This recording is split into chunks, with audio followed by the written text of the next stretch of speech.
la vamos a monitorizar con el TP y el INR. Y la vía intrínseca con el TTPA, o sea, tromboplastina, por el tiempo de tromboplastina parcial activada. Y posteriormente tiene que ver fibrinólisis, porque todo ese tapón que se ha formado produce una obstrucción en el lumen del vaso y esas sustancias tienen que ser degradadas porque el vaso ya ha recuperado su integridad y no es necesario que permanezca por más tiempo este trombo. Entonces, en la fibrinólisis, el objetivo es que se forme la plasmina. Esto es todos los diferentes fármacos que tenemos para tanto actuar como antiagregantes, anticoagulantes y fibrinolíticos, que son los tres grupos que vamos a ver. Dentro de los antiagregantes tenemos 4 grupos. Uno están los inhibidores de la COX y acá en la que tenemos es la aspirina o el ácido acetilsalicílico. Luego tenemos los inhibidores de la glucoproteína 2B, 3A, el abscisimac y el epidfabatide. Luego los inhibidores de ADP. Tenemos el clopidogrel, ticlopirida, plasugrel. Los inhibidores de la fosfodiesterasa 3, dipiridamol, silastazol. Eso como antiagregantes plaquetarios. Como anticoagulantes tenemos las heparinas. Y dentro de las heparinas tenemos las heparinas no fraccionadas y las heparinas fraccionadas. En las fraccionadas el más conocido es la enoxaparina. Los inhibidores de la trombina como el navigatran, bilarudina, los inhibidores del factor X, del factor 10 activado, ¿no? El fondaparinux, rivaroxaban, apixaban. Y el cuarto grupo, los inhibidores de la vitamina K. Y acá el que tenemos varios, pero el que usamos terapéuticamente es la warfarina. Finalmente, el grupo de los fibrinolíticos, tenemos de primera generación, segunda generación, ¿no? La streptokinasa, uroquinasa, altiplasa, reteplasa, tercera generación, y tenecteplasa.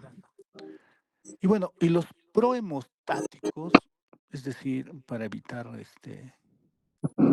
el sangrado, si tenemos un INR muy elevado, tenemos la vitamina K, antiplasmina, etamisalato, el ácido tranexánico que también usamos junto con la vitamina K y el ácido aminocaproico, que eso no vamos a revisar.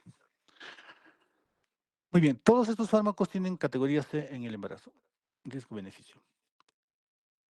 En el tratamiento de profilaxis, en el infarto agudo de miocardio, podemos usar la aspirina, clopidogrel, heparina, la tenecteplasa, y esto debe ser máximo 4 horas de inicio a no mayor de 90 minutos.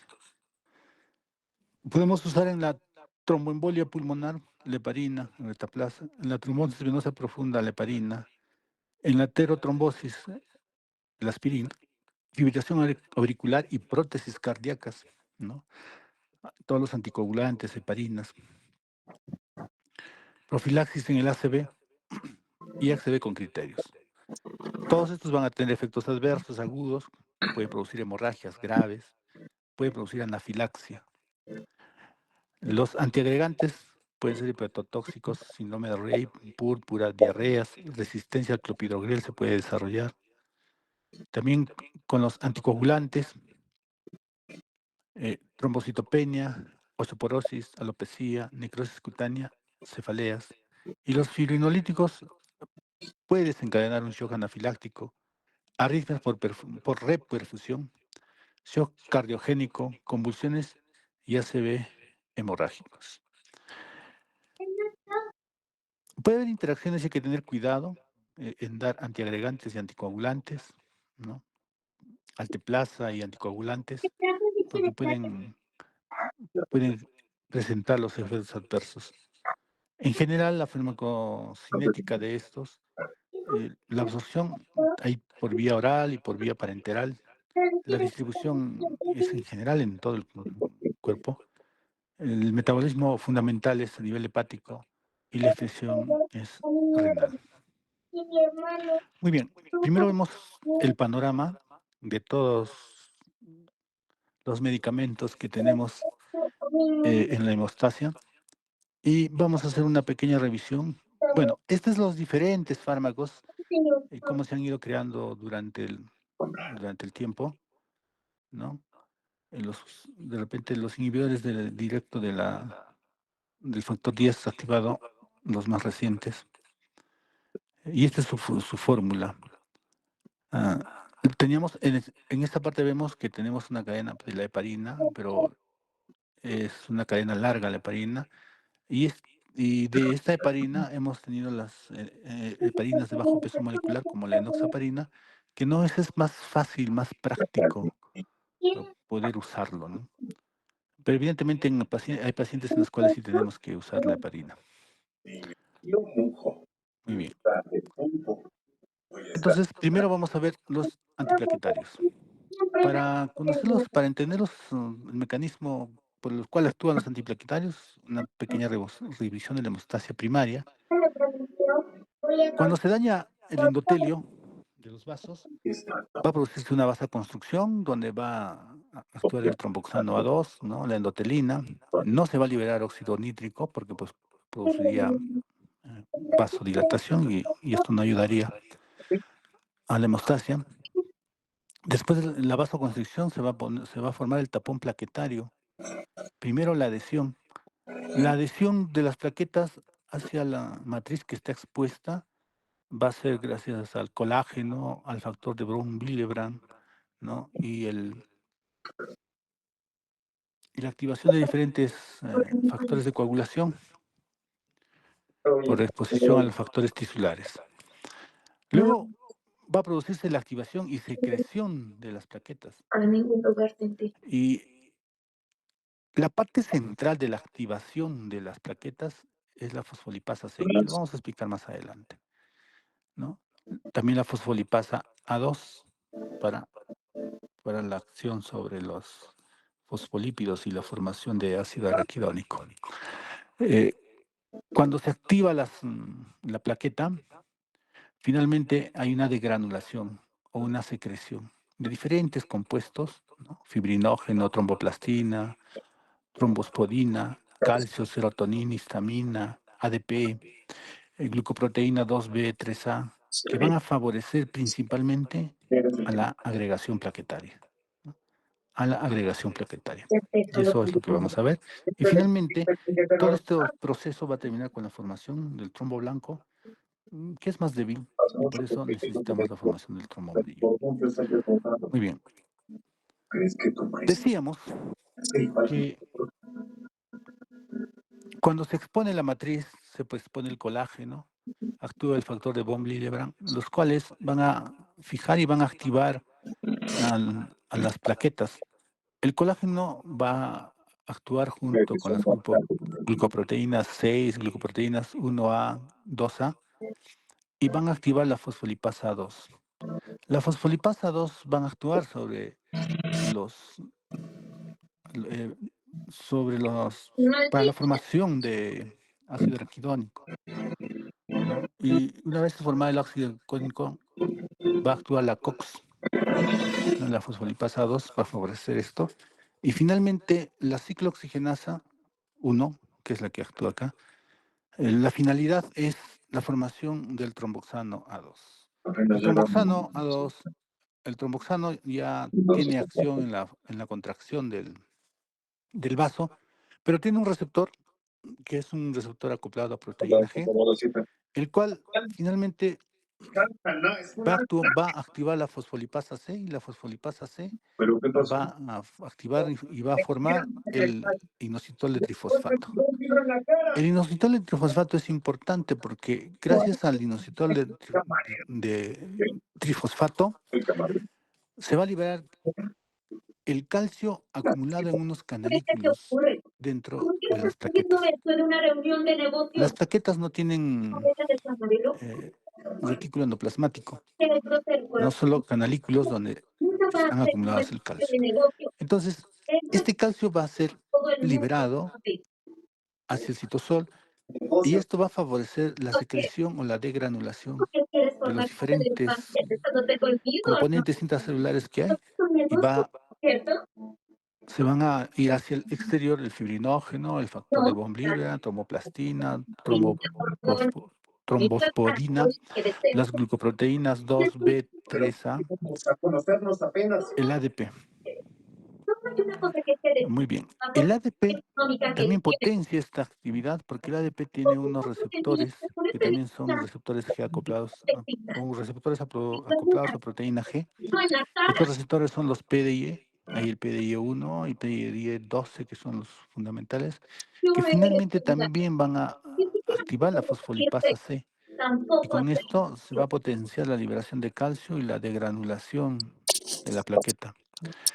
La glucoproteína 2B2A se va a expresar en todas las plaquetas activadas, ya sea por el tromboxano A o por la ADP. Y como se va a expresar en la superficie, esto va a ser un punto de anclaje para el fibrinógeno y lo cual va a favorecer a la agregación plaquetaria. También el factor de von Willebrand va a unir a las plaquetas gracias a su interacción con la glucoproteína 2B3A. Y es entonces de esta manera como se produce la agregación plaquetaria.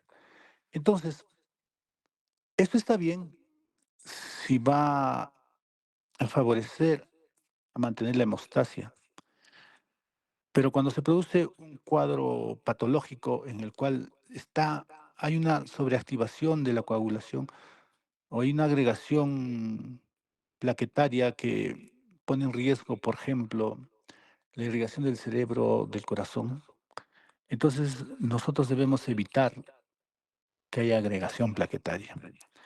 Y como ya conocemos cuáles son las vías por las cuales se va a producir la agregación y fundamentalmente la vía central es que va a ser activado la fosfolipasa C, entonces debemos evitar que se active la fosfolipasa C.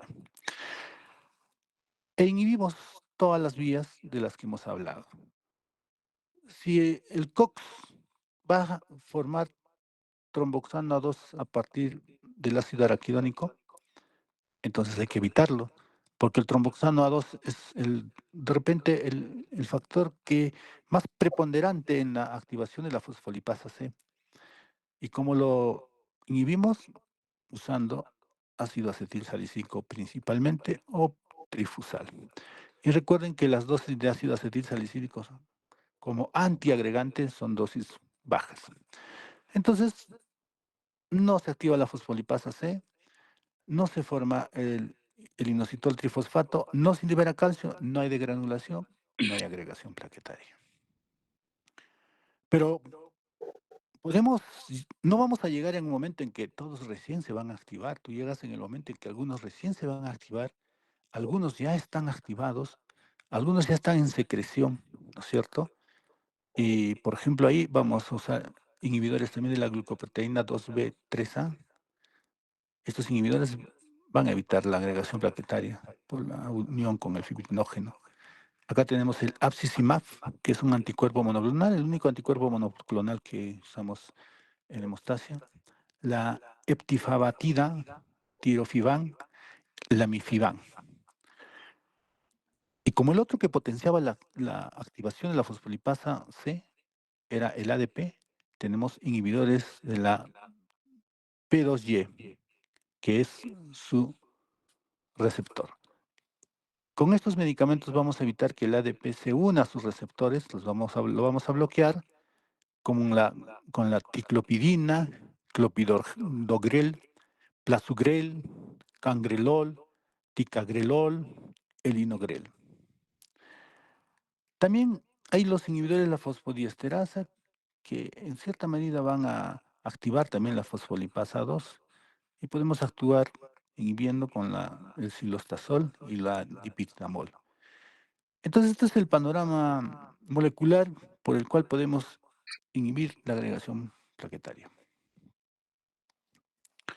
Muy bien, vamos a ir directamente a los antiagregantes y decíamos que tenemos la aspirina, el clopidogrel, plasugrel, ticagrelol, el abscesimab, que es el anticuerpo monoclonal. La aspirina y el clopidogrel se puede considerar categoría C en el embarazo, los demás son categoría D, entonces no debemos usarlo. Las dosis, hemos dicho que las dosis de aspirina son dosis bajas, por eso son solo 100 miligramos, podemos dar una tableta al día, ¿no? La vida media más o menos es 20 minutos y el efecto, eso ya saben ustedes, es irreversible en 7 a 10 días aproximadamente. Por eso para hacer un procedimiento les decía que debe pasar 7 días después de suspender la aspirina para hacer algún procedimiento quirúrgico, ya sea mayor o menor. El clopidogrel, la dosis es 75 miligramos, una vez al día también, su vida media es de 8 horas, es de segunda generación, de 7 a 10 días dura el efecto. El plasugrel se usa 80 miligramos, así como el ticagrelol. Lo usamos de ataque una vez al día el ticagrelol, su vida media de 7 a 15 horas el plasugrel y el ticagrelol 8 horas.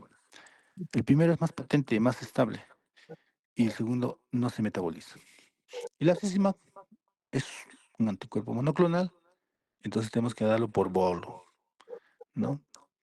Entonces, cuando vemos la farmacocinética, la absorción va a ser por vía endovenosa, el abscesimab, porque es un anticuerpo, es una molécula, es una macromolécula, un anticuerpo, por lo tanto, la absorción sería por vía oral o subcutánea sería un problema. Por eso es por vía endovenosa. Y todos los demás usamos por vía oral. En cuanto a su distribución, el ácido salicílico tiene una biodisponibilidad de 50% y los inhibidores del ADP se van a unir a proteínas en el 98%. El metabolismo de estos va a ser por el citocromo P3A4, que es el principal, el citocromo P2C9. Y en la estación renal, el clopidogrel puede también tener una excreción fecal y renal. Los demás, excreción renal. ¿Cuáles son las indicaciones que se tiene para usar estos medicamentos? Si tenemos una cardiopatía isquémica, podemos usar el ácido acetilsalicílico, clopidogrel, ticagrelol, ¿no? En el control, o sea, una vez que se ha producido el evento, o como profilaxis.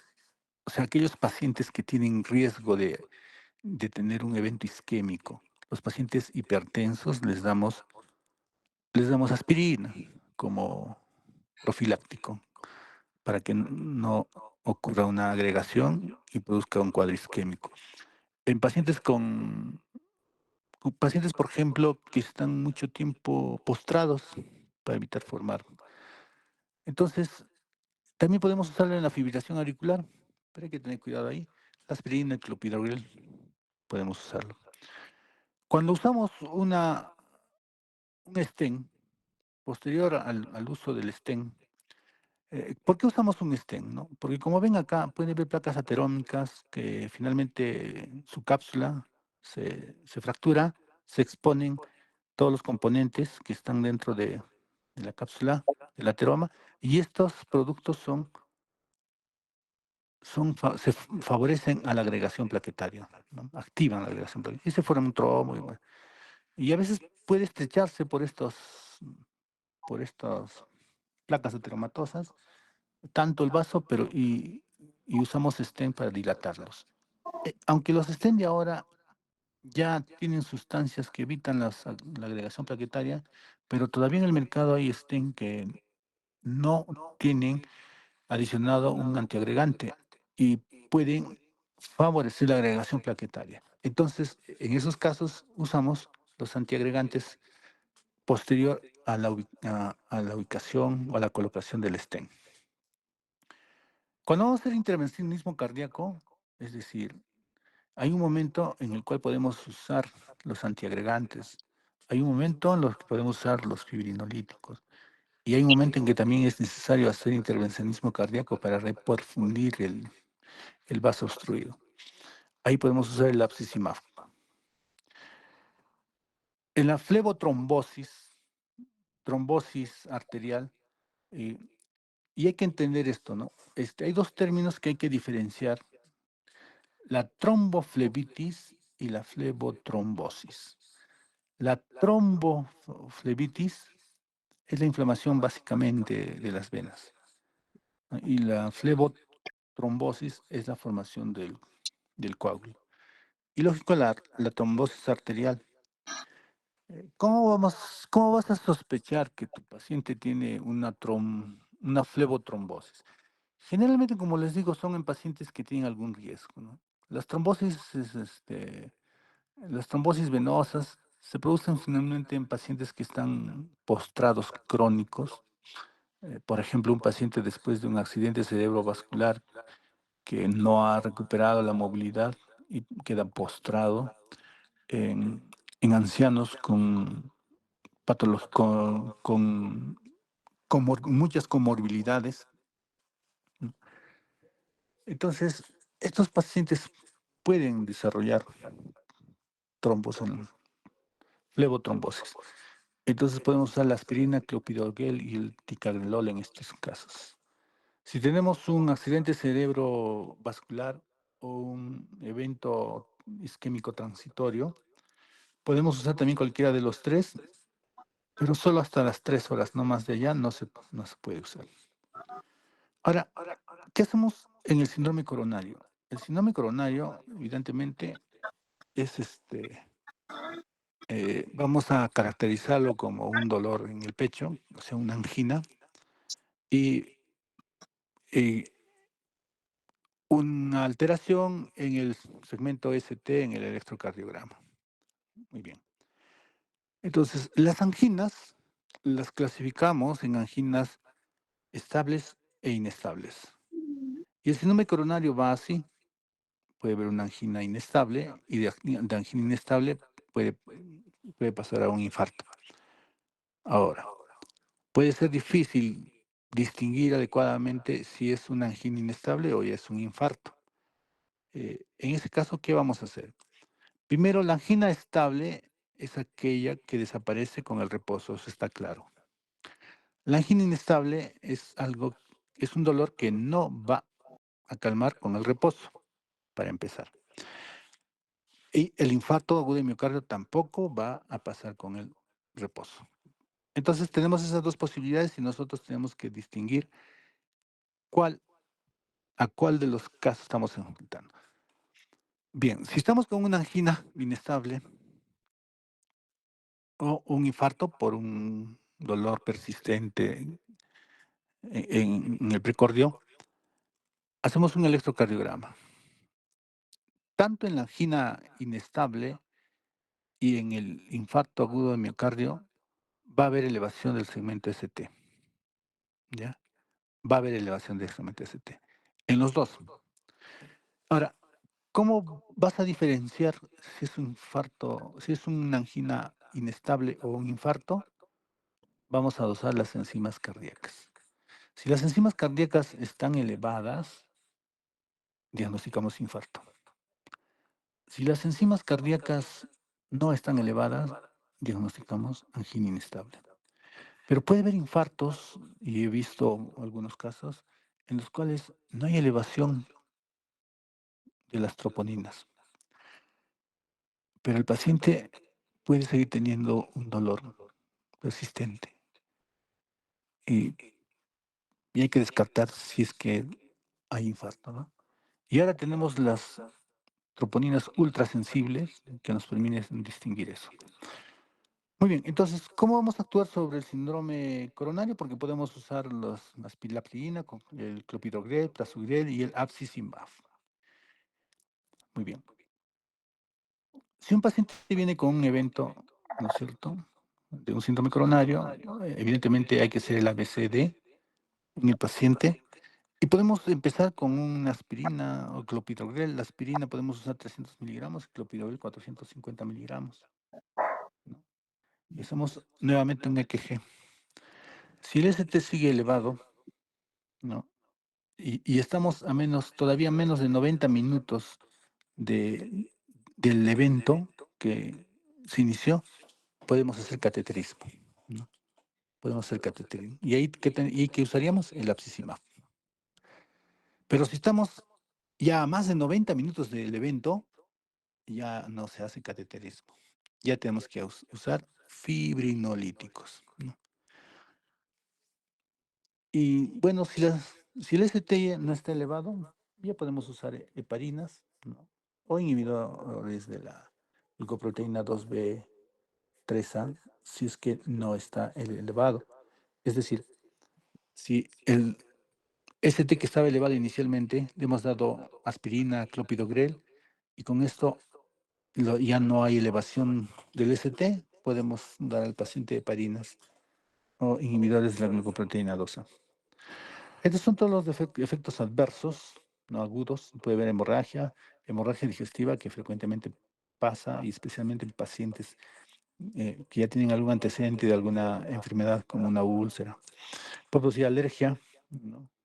Síndrome de Rey, eh, la aspirina, aumento de las enzimas hepáticas, disminución del T4, hepatotoxicidad, rinitis, intoxicación, no tiene antídoto por el ácido. El clopidogrel puede producir púrpura trombocitopénica, hematomas, epistasis, diarreas. El prasugrel, más hemorragias, anemia, ticagrelol, disnea, bradicardia. Y efectos crónicos, resistencia a la aspirina puede desarrollarse. Muy bien, y las contraindicaciones, bueno, son hemorragias activas, insuficiencia hepática, un paciente con úlcera gástrica, ¿no? No hay que dar a menores de 6 años, asma, alergia, hemofilia, en todos estos va a estar contraindicado.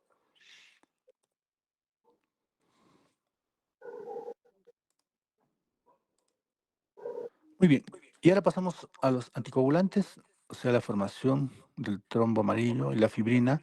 Y habíamos dicho que para la formación de la fibrina, tanto vamos a tener la vía extrínseca y la vía intrínseca.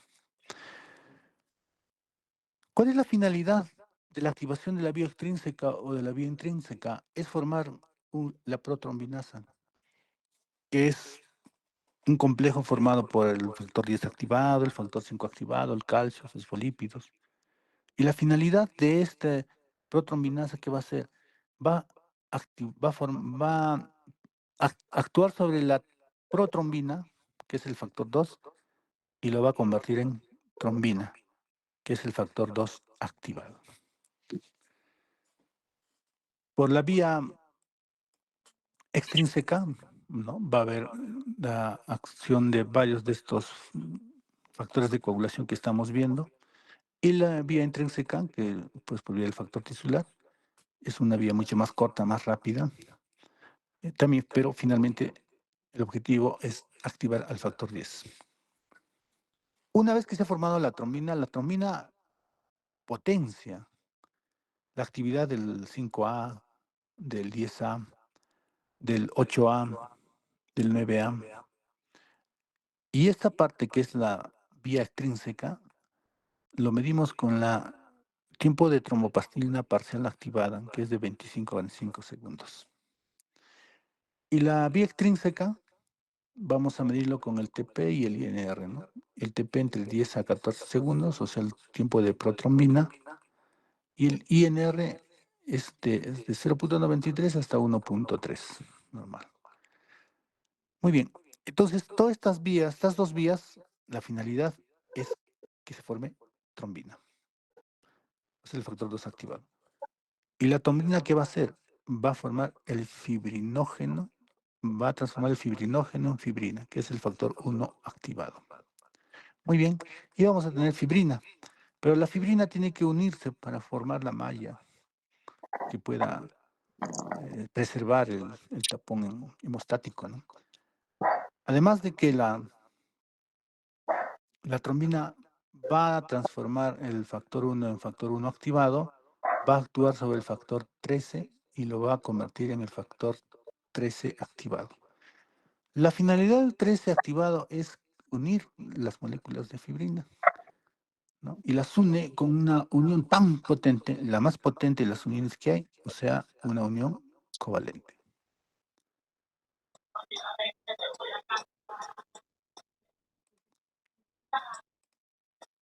Muy bien. Entonces, dentro de los anticoagulantes tenemos los que usamos por vía parenteral y los orales. Los que usamos por vía parenteral podemos usarlo por vía intravenosa o subcutánea. Y tenemos los de acción, indirectos y los directos. Los indirectos que dependen de la presencia de antitrombina y los directos que no dependen de la presencia de antitrombina. Y dentro de los indirectos tenemos la heparina no fraccionada, la heparina de bajo peso molecular, la que usamos es la enoxaparina, pero también hay la deltaparina, damiparina y nodraparina. Y dentro de los indirectos tenemos los inhibidores del factor 10 activado como el fondaparinux y el hidraparinux. Dentro de los directos parenterales tenemos la irudina, que es la vivalirudina, los inhibidores sintéticos de bajo peso como el algobatran. Y dentro de los orales también tenemos directos, ¿no?, que no dependen de la antitrombina. Tenemos los inhibidores de la trombina, dabigatran, y los inhibidores del factor 10 activado, rivaroxaban, apixaban, razazaban, betrixaban. Y finalmente, los indirectos, que son los agonistas de la vitamina K, la warfarina el principal.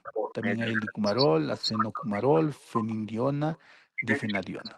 Pero la warfarina es lo que usamos.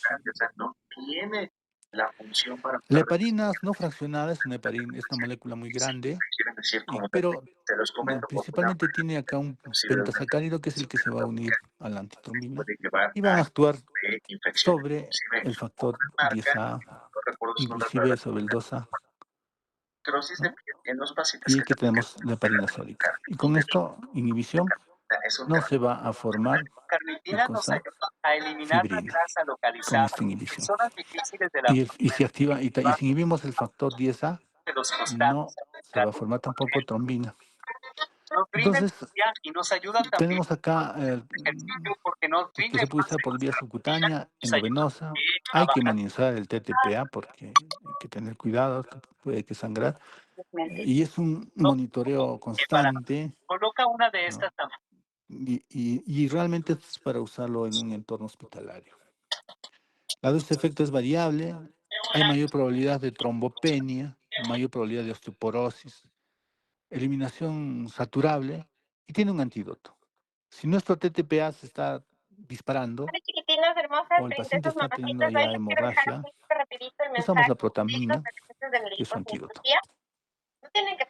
Luego tenemos las heparinas de bajo peso molecular y como su nombre dice, es de bajo peso molecular, es una molécula más pequeña que la heparina sódica, pero que también tiene todavía el pentasacárido, ¿no?, que se va a unir a la antitrombina, va a activar el factor 10A y el 2A. Entonces, se puede usar por vía subcutánea, es más pequeño, ¿no? Mira, 5.000 daltons, el otro 15.000 daltons, más grande. Se puede usar por vía subcutánea, no necesita monitorización. A lo que se puede hacer monitorización es intrahospitalario. Podemos usarlo inclusive ambulatoriamente. Es dosis-efecto predecible. Menos probabilidad de trombopenia, menos osteoporosis, eliminación no saturable, no tiene antídoto. Porque en verdad cuando retiramos el fármaco, a las 12 horas se recupera la actividad plaquetaria y la actividad de hemostasia. Bueno, la heparina no fraccionada es categoría C en el embarazo y las heparinas de bajo peso molecular categoría B. Entonces son anticoagulantes parenterales indirectos, heparina no fraccionada, heparina de bajo peso molecular, pero también tenemos los inhibidores del factor 10A,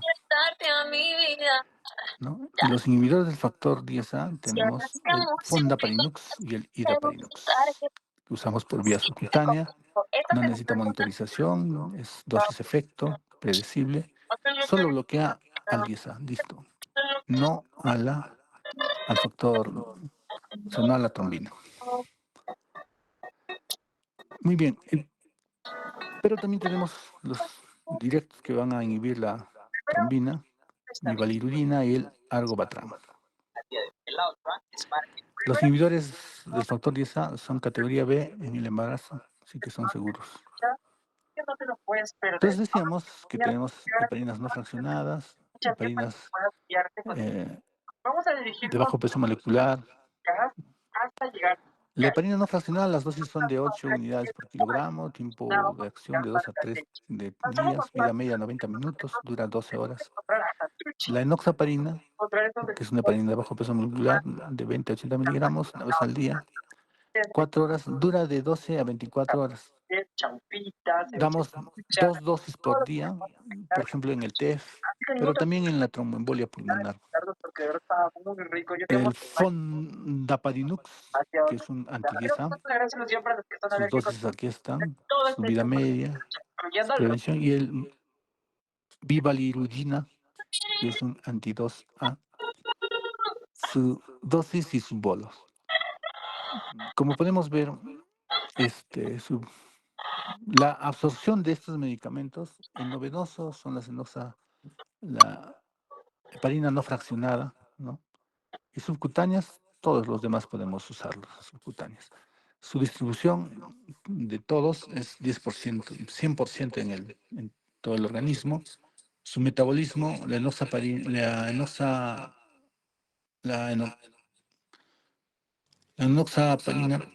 es de orden cero, disculpen, la heparina no fraccionada es de orden cero, la enoxaparina es hepática, ¿no? Y el fondoparinux es no metabolizada. La excreción es renal, todos. ¿Cuáles son las indicaciones? Igual. Miren, en la trombosis venosa profunda podemos darle como tratamiento o como profilaxis, es decir, en pacientes con factores de riesgo de los que ya hemos estado hablando, ¿no? De que puedan producirse un trombo en la vena, ¿no? Por ejemplo, en mi caso yo veo frecuentemente esto en pacientes con cáncer, sí, pero los que más pueden desarrollar este tipo de dolencias son los pacientes con mieloma múltiple, entonces nosotros damos profilaxis con aspirina, ¿no? Pero también podemos usar las heparinas no fraccionadas, las heparinas de bajo peso molecular y el fondaparinux, ¿no? Para control y profilaxis. Eh, También para el tratamiento y la profilaxis de la tromboembolia pulmonar usamos todos, ¿no? Las enoxas no fraccionadas, las fraccionadas, el fondaparinux. Y el tratamiento, esto es importante. Si nosotros ya vamos a dar como tratamiento, o sea, no como profilaxis, sino como tratamiento, los tratamientos, por ejemplo, en trombosis venosa profunda van desde 6 meses hasta 1 año. El tromboembolia pulmonar va desde el año hasta los 2 años. Para intervencionismo cardíaco podemos usar cualquiera de estos, todos están aprobados. Para el ACV, igual de heparina no fraccionada, heparina de bajo peso molecular y el fondaparinux, pero también no más allá de las 3 horas de haberse producido el evento. En el tratamiento y la profilaxis del tromboembolismo arterial periférico, ¿cómo vamos a distinguir o diferenciar entre una trombosis venosa profunda y una trombosis arterial? La trombosis venosa profunda por lo general se va a producir en miembros inferiores. Puede producirse también en otras venas. Yo he visto en pacientes con trombos formados en la vena cava inferior y el riesgo de estos es que desarrollen un tromboembolismo pulmonar porque se van a liberar émbolos desde la vena cava inferior y van a navegar hasta llegar al pulmón y van a encontrar a los vasos más pequeños y ahí se van a enclavar y van a producir isquemia múltiples y ese es un tromboembolismo pulmonar. Entonces, cuando un paciente se aumenta de volumen uno solo de sus miembros inferiores y siente dolor, hay que sospechar de una trombosis venosa profunda, ¿no? Entonces, hay que hacerle una ecodoppler para verificar el diagnóstico y si tenemos, empezarle tratamiento. Ahora, el tromboembolismo arterial periférico no va a aumentar de volumen, pero el miembro inferior, cuando hablamos de miembro inferior, pero vas a tener un miembro frío. No vas a encontrar el pulso cardíaco, pulso arterial. Y finalmente se va a volver cianótico y puede llegar hasta la isquemia si es que no se actúa. En las prótesis cardíacas también se puede usar, ¿no? Para la diálisis, para el síndrome coronario, para la fibrilación auricular, especialmente las heparinas, en la diálisis, por ejemplo. En el síndrome coronario ya hemos dicho, de inmediato un ASA, un clopidogrel, luego hacemos un EKG, si está elevado el ST, si es menos de 90 minutos, hay que hacer cateterismo, si es más de 90 minutos, un fibrinolítico. Si el ST no está elevado, las enzimas tampoco, hay que usar heparinas. Y en general, los efectos adversos también son hemorragias, alergias, anafilaxia, urticaria. Las heparinas no fraccionadas son dosis dependientes, van a aumentar las enzimas hepáticas, ¿no? Puede producir trombocitopenia, osteoporosis, alopecia, hipocalemia, púrpura, necrosis cutánea, hematomas, hipoaldosteronismo, acidosis metabólica y priapismo. Las heparinas de bajo peso molecular, anemia hemorrágica, trombocitopenia, eosinofilia, necrosis cutánea, osteoporosis, hematomas. Y el fondaparinux, trombocitopenia, cefalea y dolor abdominal. En personas con indicaciones de hipersensibilidad absolutas en la diástesis, o sea, en hemorragia, en hipertensión no controlada, en hemorragia intracraneal, en presencia de aneurismas, en úlceras, en trombocitopenia, alteraciones hemostáticas, trombocitopenia, anestesia espinal epidural, insuficiencia renal, en hepatopatías. Muy bien. Luego tenemos los anticoagulantes orales y primero los inhibidores de la vitamina K. Y acá tenemos la warfarina. La vitamina K tiene que ver con la formación y la activación de los factores de coagulación como el 9, el 7, el 10 y el 2, para lo cual es necesario la vitamina K. Y la vitamina K la podemos conseguir por la ingesta de los alimentos o por vía endovenosa o parenteral, ¿no? También tenemos el acecumarol. En general, la warfarina, su vía es oral, ¿no? Hay que monitorizar si acá el INR en la warfarina para ver si estamos en valores terapéuticos. Los valores terapéuticos del INR, ya les he dicho, son valores que tienen que estar entre 2 y 3. Si tú tienes a un paciente, por ejemplo, con trombosis venosa profunda y estás usando warfarina y tu INR está en 1.5, estás en dosis no terapéuticas. Por lo tanto, no le vas a hacer ni cosquillas al trombo. Tiene que estar entre de 2 y 3. Ahora, puede estar más de 3, va a tener su efecto anticoagulante, pero el riesgo de más de 3 es que te pueda aparecer hemorragias espontáneas. Pero también yo he visto pacientes, eso va a depender mucho del paciente. He visto pacientes con INRs de 7 que no sangraban, pero he visto pacientes con INR de 4 que sí sangraban. Entonces, hay que tener cuidado ahí. Si nuestro INR se está elevándose, suspendamos la warfarina.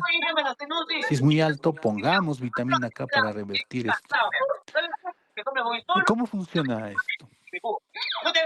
La vitamina K, ¿no? El ácido glutámico, más la acción de una carboxilasa y por acción de la vitamina K hidroquinona, van a convertir ácido carboxiglutámico que van a tener que ver con los factores de coagulación. Les decía que la vitamina K la vamos a obtener de la ingesta o por vía parenteral. La quinona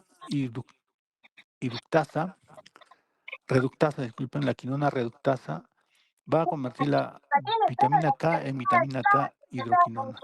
Y esta va a favorecer a la formación de los factores de coagulación gracias a la acción de la vitamina K. Entonces, por la acción de una carboxilasa, esta vitamina K hidroquinona se va a convertir en vitamina K epóxido.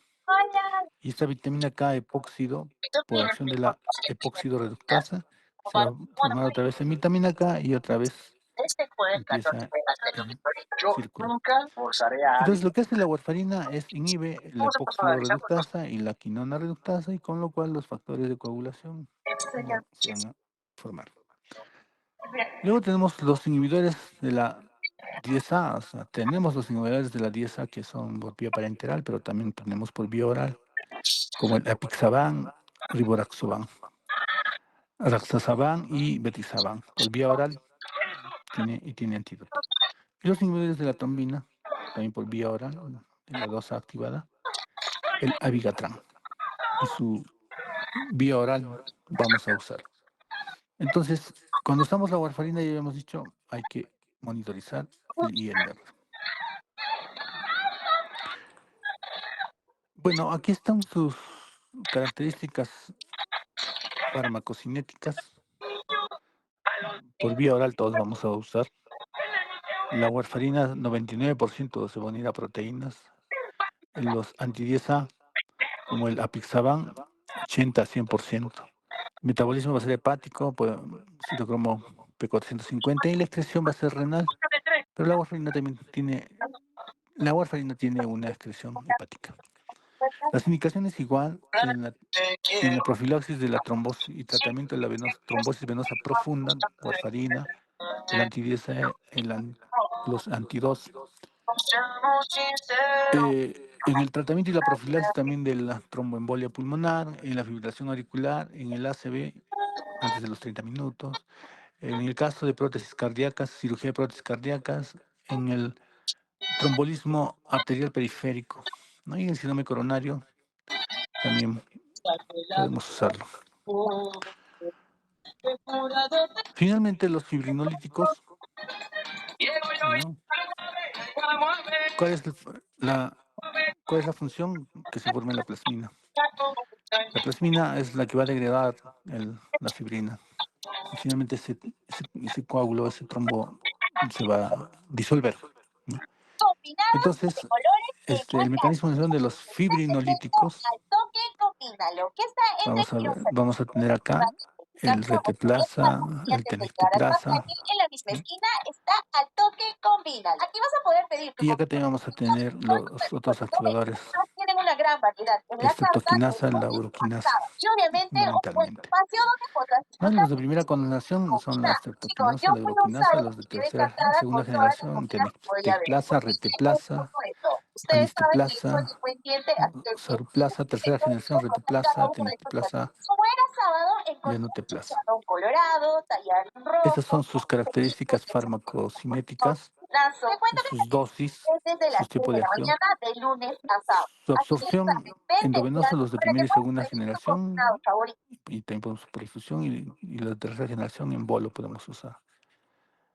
Su distribución va a variar, su metabolismo va a ser por lisosomas hepáticas, y la excreción, ¿no? La cetoquinasa va a ser renal, y generalmente en el hígado y el riñón va a ser de todos.